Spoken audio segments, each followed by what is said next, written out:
Hello, everyone. Thank you for joining. My name is Frances Crevier, and I'm the Executive Director for the National Council of Urban Indian Health. I will be transitioning over to John Thraukeld, who's going to be working on our policy issues, and so he'll be presenting today. Great. Thank you, Frances. Why don't we go to the next slide, please? So, as I'm sure you all know, the Special Diabetes Program for Indians expires at the end of September 30th, 2017, the end of fiscal year 2017. Not all programs are permanent. Social Security is an example of a permanent program that doesn't have to be reauthorized. Medicaid is another example, but SDPI must be reauthorized every now and then. It's a way for politicians to keep programs under their surveillance. That people have to come before them and justify whether or not a particular program needs to be extended, and that's the case with SDPI.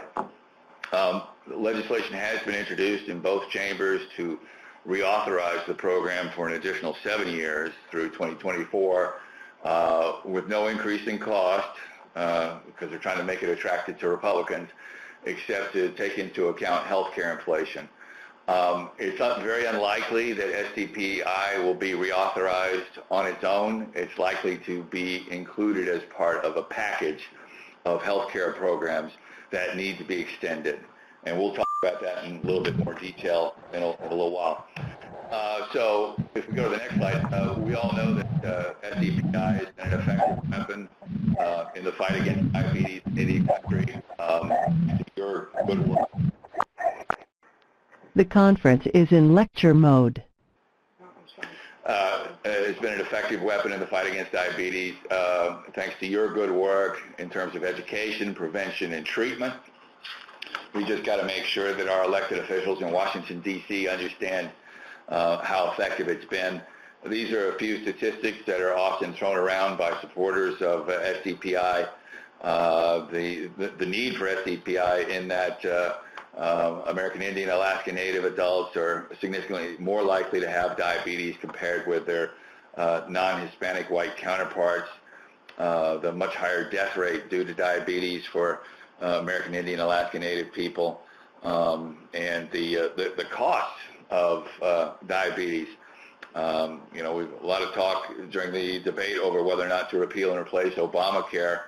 The high cost of health care, and a big driver in those costs, as you guys know, is diabetes. And so the next slide. So SDPI has been effectively used to fight against diabetes by providing grants to many of the programs that are represented by NCUI. And to give one example of the effectiveness of SDPI, advocates for the program always point to end-stage renal disease, the significant decline which many people attribute to the success of SDPI. And of course, end-stage renal disease is a huge healthcare cost driver, as we talked about earlier. So when you reduce the cost, when you reduce the incidence rate of ESRD, that means big savings for Medicare, Medicaid, third-party payers, and of course IHS as well. So the bottom line, for a modest investment, and the legislation I spoke of earlier that would reauthorize SDPI for 7 years, it's about $750 million. For a relatively modest amount, you get huge savings. So it's an investment that makes sense. So we're obviously living in cost-conscious times, and a lot of lawmakers on both sides of the aisle are very wary about doing anything to increase the deficit. But this is good spending. And Republicans who may not want to spend more money on IHS and may regard the agency as broken because of the performance issues, particularly in the Great Plains area, they are, I think, more willing to spend money on SDPI because they understand that this is a great investment. So, we should be, as I'm sure you already are, reaching out to Republicans and Democrats alike to remind people about the importance of this program. I mentioned the bill earlier that would extend SDPI by 7 years. That's been introduced by Senator Udall. He's the ranking member of the Committee of Indian Affairs, which authorizes for the Indian Health Service, as well as the ranking member, which is to say the top Democrat on the subcommittee, which provides funding for IHS. So he's a big deal for Indian country. His colleagues in the Senate look to him, his Democratic colleagues at least, look to him for leadership on Indian issues. So it's significant that he's taken the lead on this legislation. Unfortunately, his committee doesn't have jurisdiction over the legislation which would extend SDPI. That's another committee called HELP, Health, Education, Labor, and Pensions. And we need the HELP committee to help us out. So during the August recess here in Washington, D.C., Francis and I are going to be focusing our efforts particularly on that committee to get them to make sure that this legislation moves when the Congress comes back from its August recess.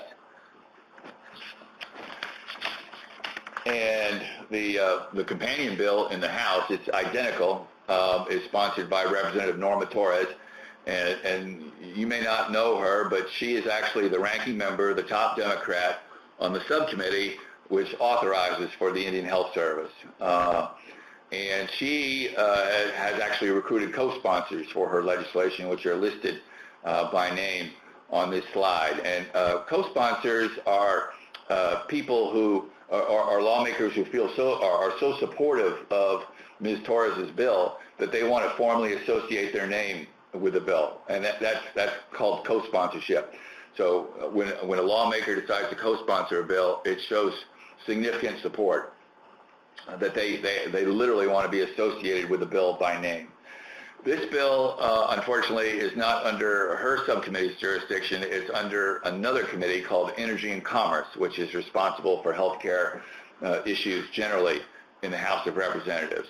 Now, we've got some allies on that subcommittee, including Representative Mark Wayne Mullen, the Republican from Oklahoma, who is one of two American Indians in the House of Representatives, and he's also a senior official in the House Native American Caucus.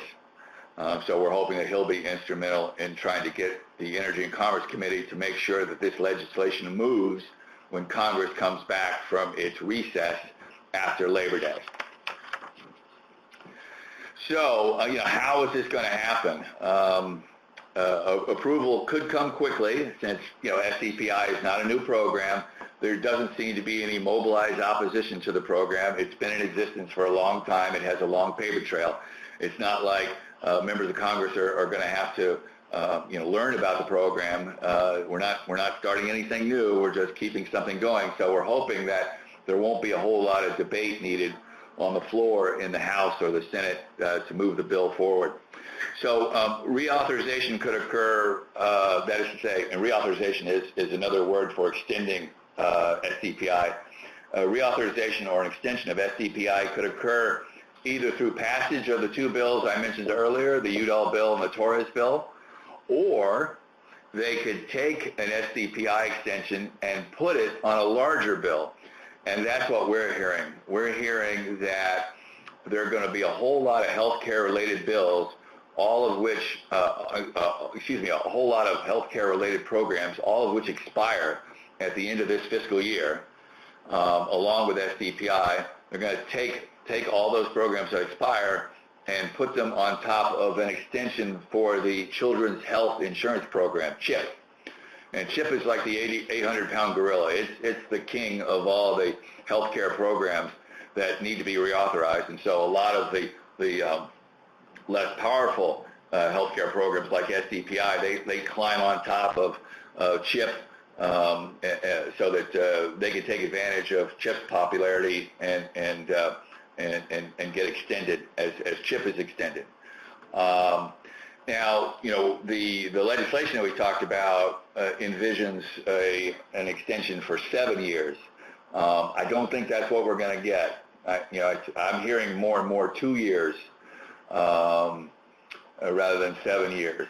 So I don't think that SDPI is going to be passed on its own. As I said, I think it'll be part of a larger bill, and people in the Congress refer to this as the chip extenders. I think it'll be part of that chip extenders bill, and it probably won't be 7 years. It'll probably be 1 or 2 years. And I know that, you know, your programs would like the longer the extension, the better it is, because the easier it is for you to plan. But, you know, Congress is keeping this program on a shorter leash than they should. So as I mentioned earlier, there doesn't seem to be any organized opposition to SDPI. It's just that the bill is not necessarily a priority for Congress, despite its importance to all of us. And this may be more detailed than you want, but in September, when the Congress comes back from its August recess after Labor Day, they're going to have an incredible number of difficult challenges to deal with. The debt ceiling has to be extended.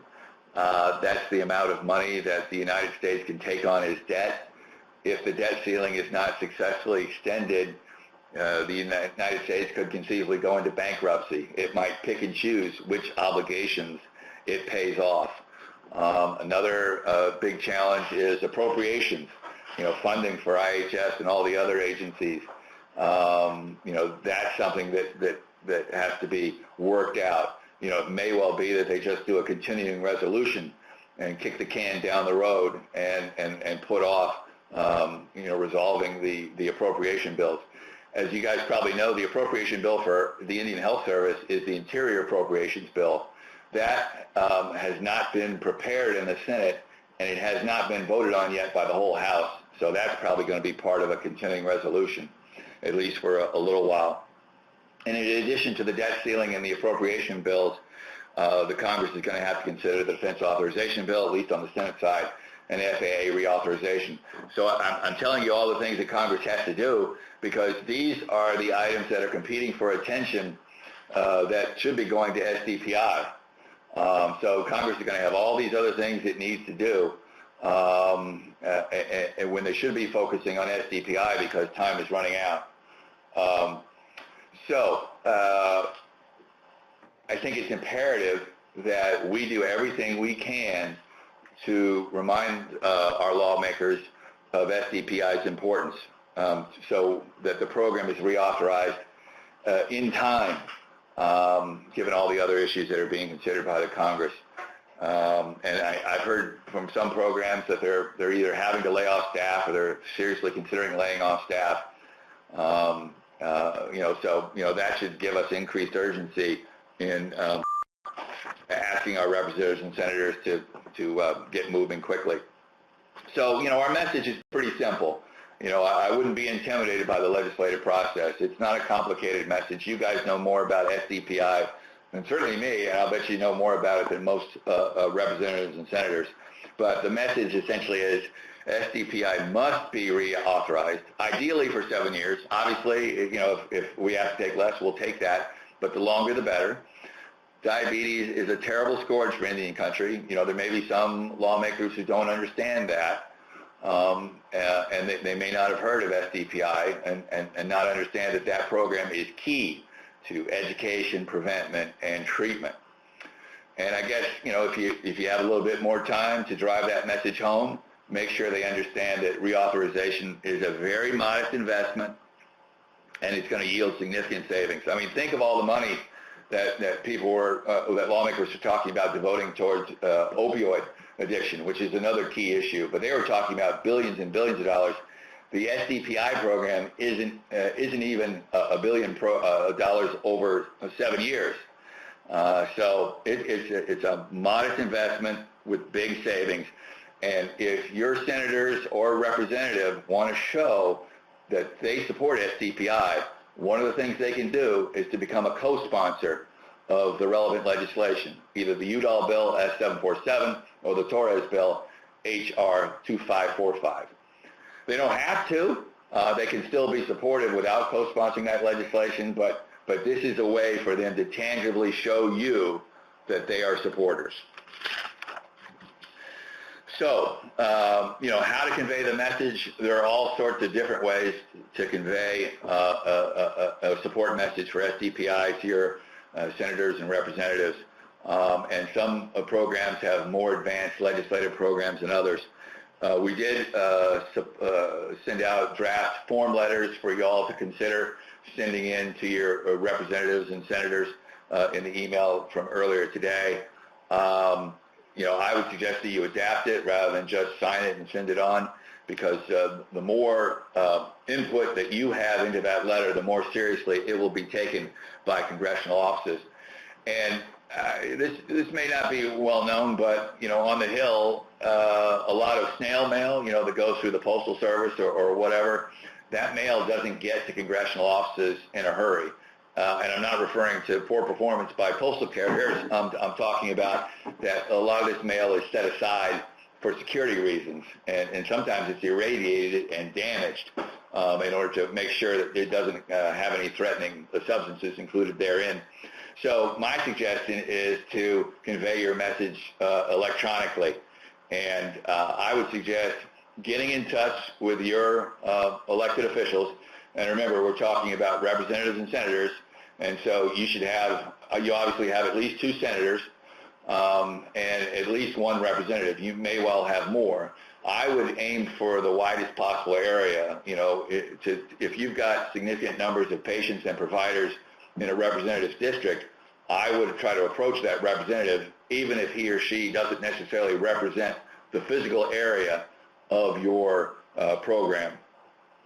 So I would, if you don't have a congressional directory or don't know the phone numbers for your representatives and senators, you can call the Capitol Hill switchboard, which is 202-224-3121. And I would find out which staffers handle Indian health care issues, get the email address, and send that letter directly to them. And in your transmittal email, I would suggest also writing that you're going to be following up because this is such a serious issue. And, because the congressional staff, they get maybe 200 to 300 emails a day. And so, they often, can't respond to every email. Sometimes they don't even read every email. So it's important for you to prioritize that email for them by making it personal, calling them up and saying, have you read my email? If you haven't, I want to give you time to read it because I want to talk to you personally about this because this is so important. Congressional offices are besieged with requests for help, besieged with direction, from their constituents. And so one of the ways that they sort of, because they can't respond to everybody, one of the ways that instead they focus on the people who show the greatest commitment, the people who follow up, the people who insist on getting an answer.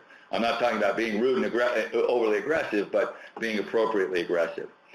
So another way that you can convey your message, and I think an even better way than email and telephone correspondence, is to have a visit during the recess.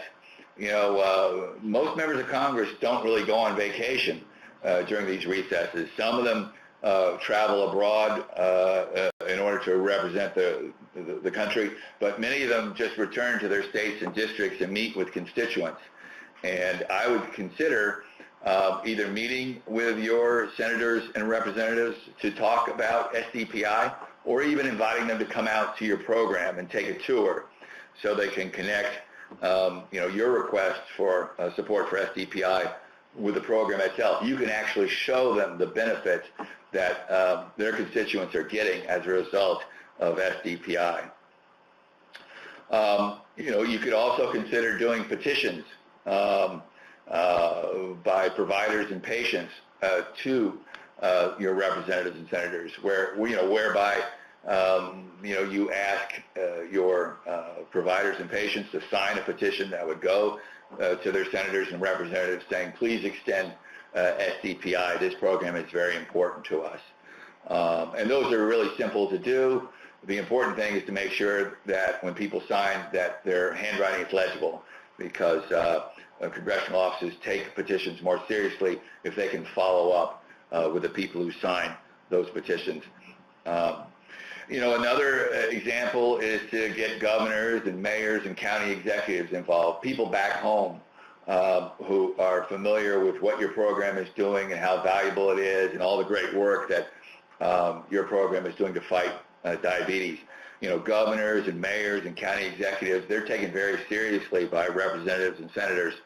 And in fact, during the healthcare debate, you could see how important governors and mayors were because of how difficult it became for Congress to cut Medicaid. So they have a lot of influence even though they don't work in Washington. So that's another approach for you all to consider. And let me just say, if there's anything I can do to help you develop a grassroots program either on SDPI or some other issue, please don't hesitate to let me know. My email address is J, as in John, and then my last name, THRELKELD, @nakui.org. And I'm relatively new to Indian healthcare issues. I came in December, but I have more than 22 years of experience lobbying Congress and overseeing grassroots efforts when I worked at a labor union.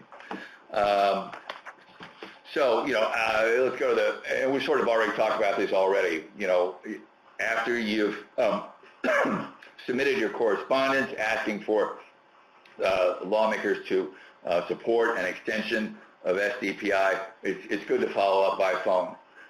Make sure they've read your letter. Make sure they understand how important it is. Get them to try to provide you with an answer as to whether or not their boss will be a leader. For example, will they co-sponsor the reauthorization legislation? And this is a good opportunity for you guys to develop, for those programs that don't have relationships, don't have regular staff contacts with their elected officials. This is a good opportunity to do this because you're going to need them later.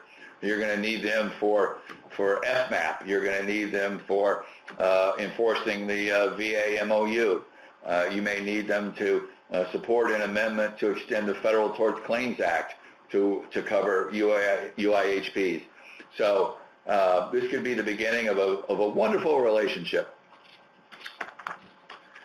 And, in your messages, as I said earlier, the more personalized you make it, the better it is, because lawmakers, they obviously a lot of them are very interested in the abstract policy debates, but mostly they want to know how a particular issue affects their constituents.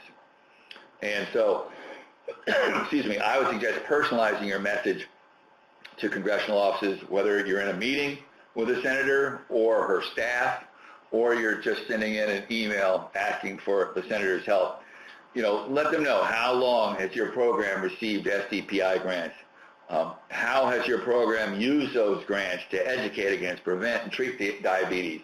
So that they understand this money isn't just flushed down the toilet. This money is actually put to very effective use. How has your program used SDPI grants to transform and save lives?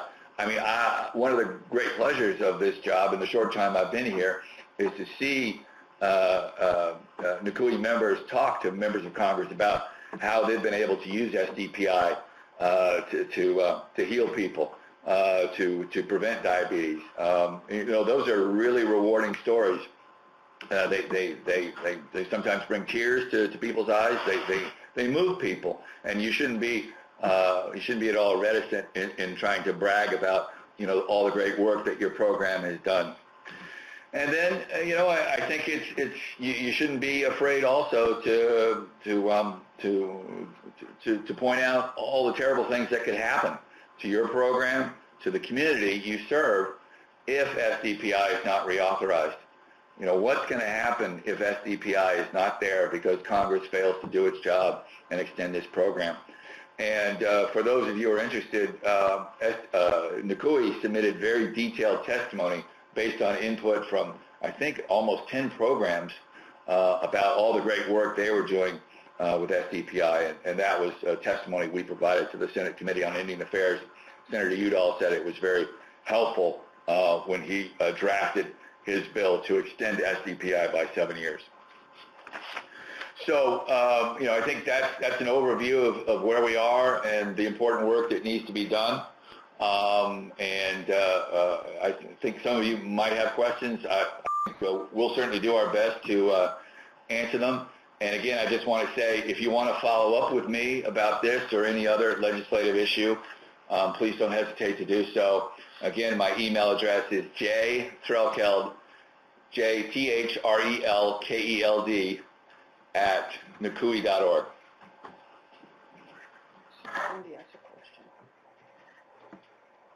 So it looks like we've got one question from Cindy Jackson.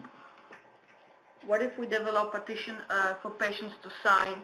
Is it better to send it to DC or to the local government? I would probably send it into Washington, D.C., but, if you have a contact in the district office or state office of the representative or senator, you could send it there too. I think I would send it to both places. The more the merrier. Just as a bit of background, the district office staff, the staffers who are closest to you back home, they're not really focused on policy. They are problem solvers. They help you get your Social Security checks. They help set up meetings with the representatives and senators, but they don't have time to follow policy. That's really what the D.C. office staff do. So my suggestion would be if you can only send it to one, send it to the D.C. office. But if you can do both, I think that'd be helpful.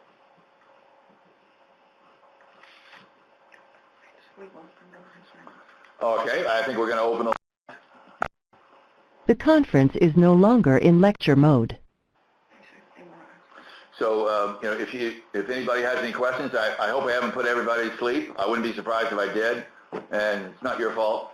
But if anybody survives my little presentation and has a question to ask, I'd be delighted to entertain it and hopefully even answer it. Well, it doesn't sound like there are any questions, hopefully it's because I was so clear and concise.